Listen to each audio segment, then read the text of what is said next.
I'd like to say good morning to members of the media, our special guests here at 23 Division. I'm Lorne from Toronto Crime Stoppers, and we're here today to launch our new anonymous campaign. It's called You Stay Anonymous, Crime Doesn't. And we're going to showcase this campaign created by advertising agency DDB Toronto on a pro bono basis. And we say timing is everything. We've been working on this for a couple of months. And then when all these shootings started to happen in the city of Toronto and here in 23 Division with 15-year-old Jarvis Montaque, it was time to speed up this campaign. So we went to DDB and said, can we roll this out this week? And with a lot of late nights and overnights and all the favors we called, we're now ready to roll out this new advertising campaign, You Stay Anonymous and Crime Doesn't. So it's partnering with the police service that make up Crime Stoppers and just giving another vehicle that people can call, they can text, or they can use our app if they have information on this terrible murder or any of the other murders in the city. So it's glad that we can partner with Superintendent Ron Taylor today here at 23 Division and a great friend of Crime Stoppers.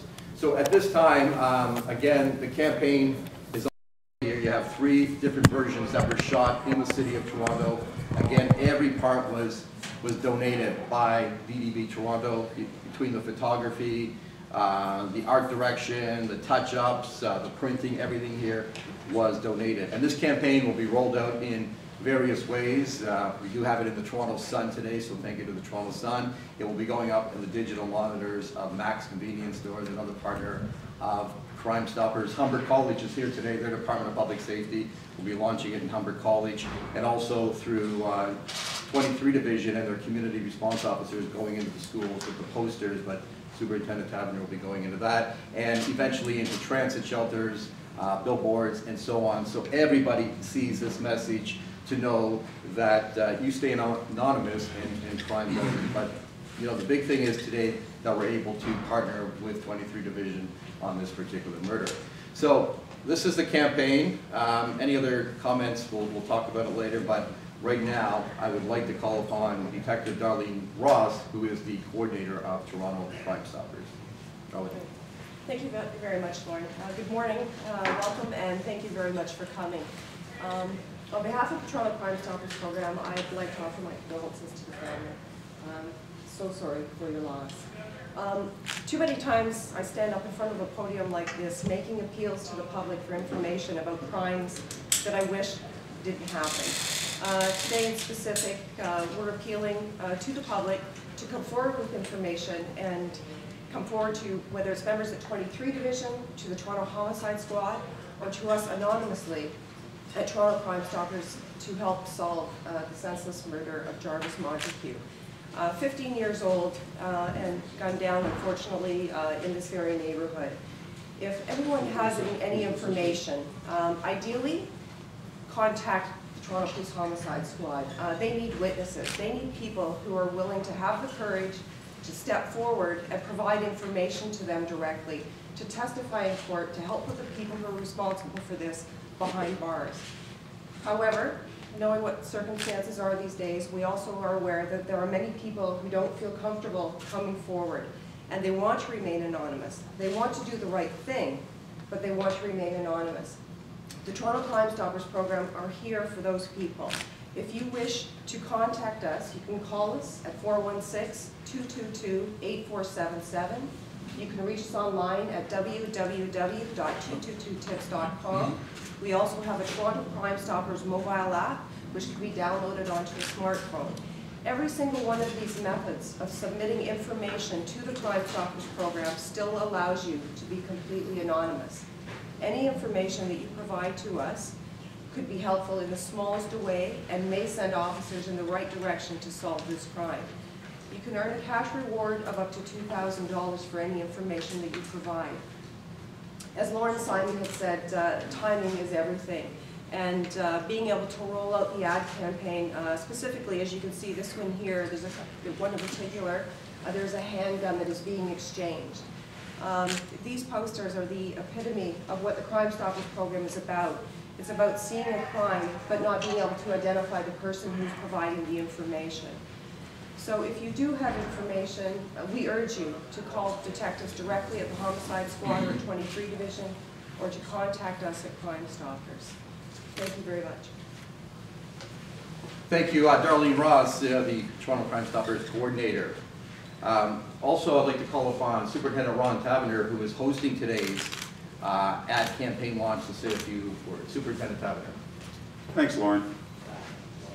And as you've heard from Darlene about this senseless crime of Jarvis Montaque, and the feelings that are in that community, and the feelings that the family are feeling, and obviously we've been in close contact with the family and trying to develop some leads in this investigation.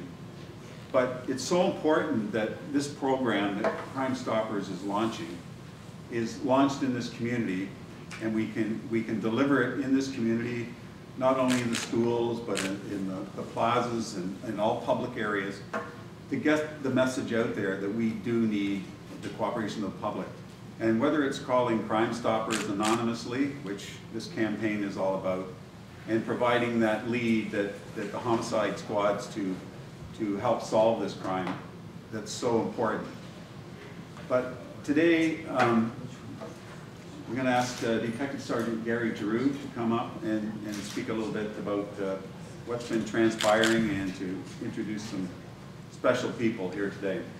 Gary? Good morning, thank you, and it's a great opportunity for the Homicide Squad to partner with Crime Stoppers with regards to this investigation.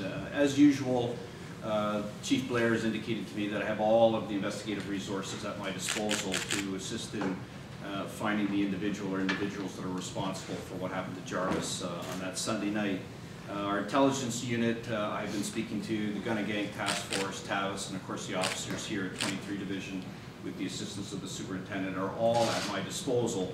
What I indicated on the last press conference is that I spoke in the reality of a marketable prosecution, as Detective Ross indicated, is that I need witnesses to come forward, and once again I appreciate the difficulty and I understand that, but I need these witnesses to come forward, and I need them to speak to me truthfully with regards to the information they've received as a result of what happened to Jarvis on that particular night. That's what builds a marketable prosecution. That's information that I can take to the Crown Attorney's Office in the interest of moving forward with criminal charges against the individual, and it is a single individual responsible for shooting Jarvis on that particular night. And we've had conversations with the deceased family, and they indicated to us their willingness to participate in this press conference, and I greatly appreciate that, in relation to keeping the investigation interesting and marketable. And as a result of that, I am going to introduce the two sisters of Jarvis now, and each of them would like to come forward and say a few words about their brother. The two sisters that are here this morning are Tanasha Smith and Roche Gunnis, and I'm going to ask the ladies one by one to come up and make some comments about their brother. Thank you. Yeah, we need. Before we go, we're going to put the mics down. There's no way we'll be able to see. Does anybody need to go up there and? You guys good? Take a sit again, yeah. There we go. As much as you can, maybe on the outside of it. How's that? Better? I don't know. It's so taped. I don't think you'll be able to load it. If you want to do it on the side here, we can do it as we speak. I think we'll be okay. They'll be okay with it. Is that good? There we go. Thank you, ladies.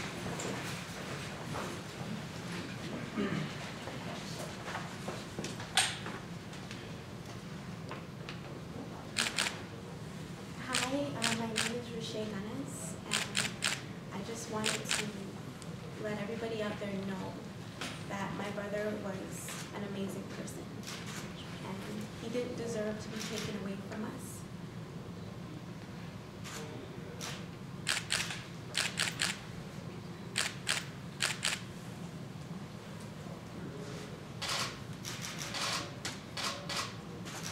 My name is Tanasha Smith, and I'm the oldest sister in the family, and as you can see, it's a difficult time for us. And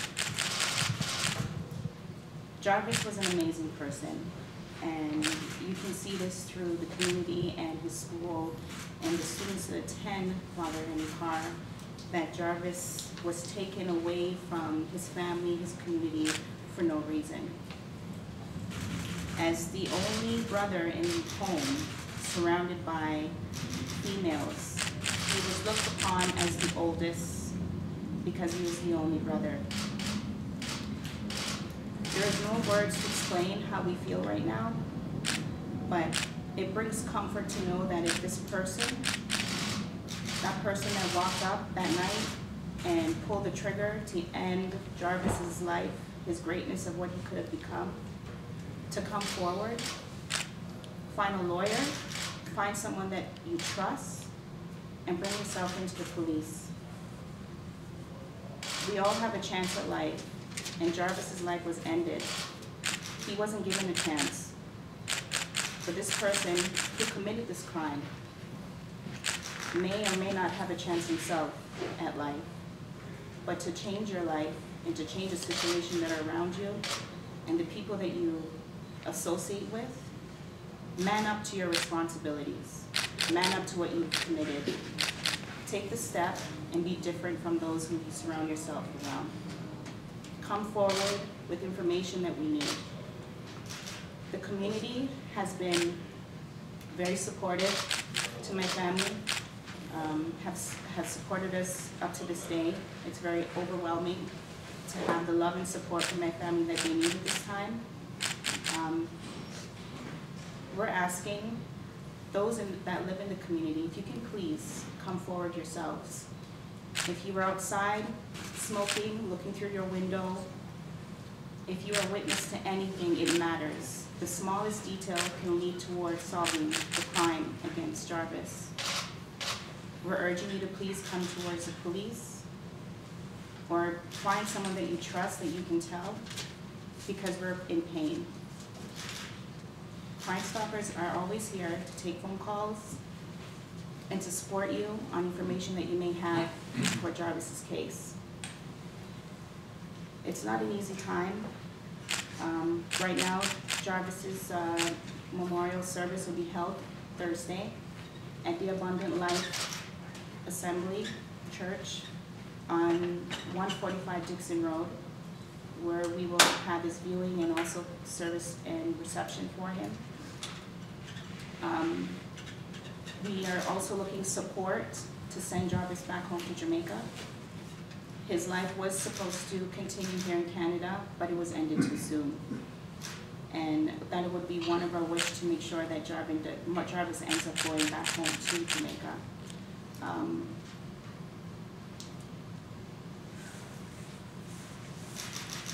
I can't stress how much it brings comfort to the family to have answers as to why this happened. And having to carry that burden would be a heavy burden for all of us to carry, because we have no answers. And I'm urging you, please, I'm telling the person that held that gun, to come forward. Come forward and explain to the police officers or whoever you need to explain to as to why this took place. I am happy for the support today that we have, but we have to continue our lives after this, and we would be at some comfort to know that we have answers to continue living through Jarvis's dream. Thank you. Thank you. Any question? Do you guys think that the community has a responsibility to come forward? I mean, Darlene spoke about some circumstances that people might have, maybe they're afraid, and that's, I guess, why there's Crime Stoppers. But do you think that people have a responsibility to come forward to get in the witness box, to point out whoever did this to your brother? Yes, they have a responsibility, because we live in the community, and you're not here, today we not guarantee our lives anymore, and everyone's a target. And for this to come to an end, this violence, the community has to work together to end this.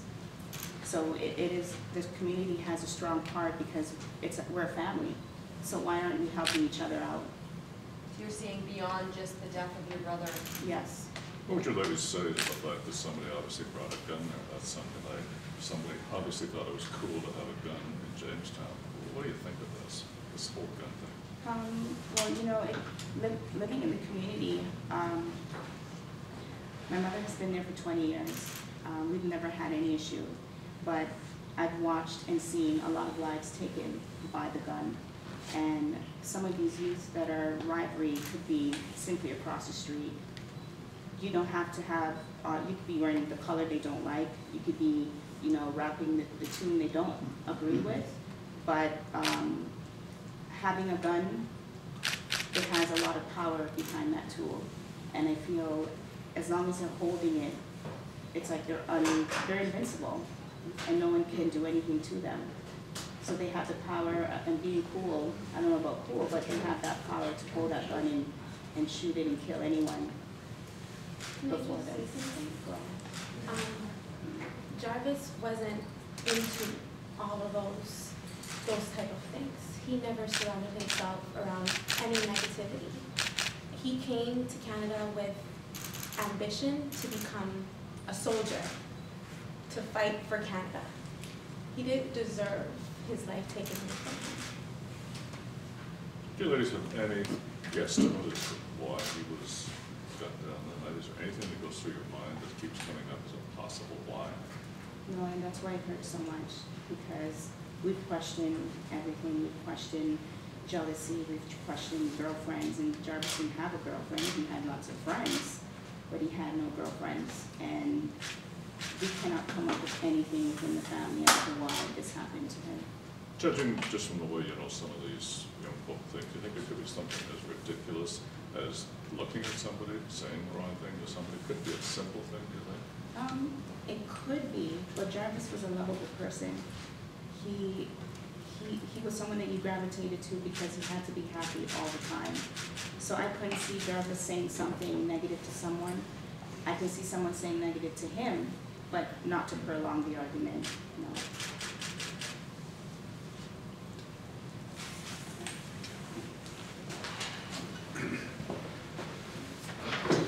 Thank you very much, ladies.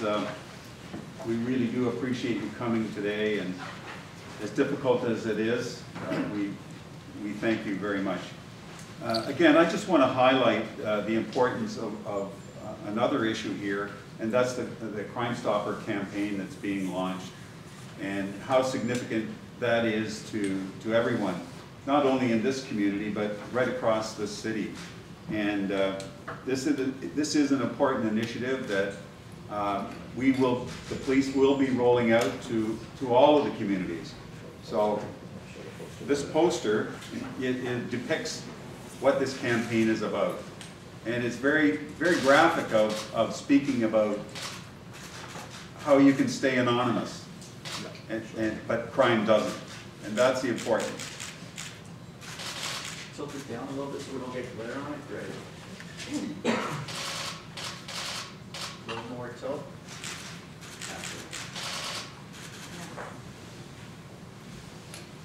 Again, thank you for coming. That's good, Lorne? Thank you. All right, just one last thing again. On behalf of the Toronto Crime Stoppers program, the board of directors, and the office, we're glad we're able to help Jarvis's family at this time enrolling this latest campaign out. As I say, timing is everything. We worked overtime to make sure we could get it out this week. Again, thank you 23 Division for hosting today, and thank you to the media for coming out. Have a good day.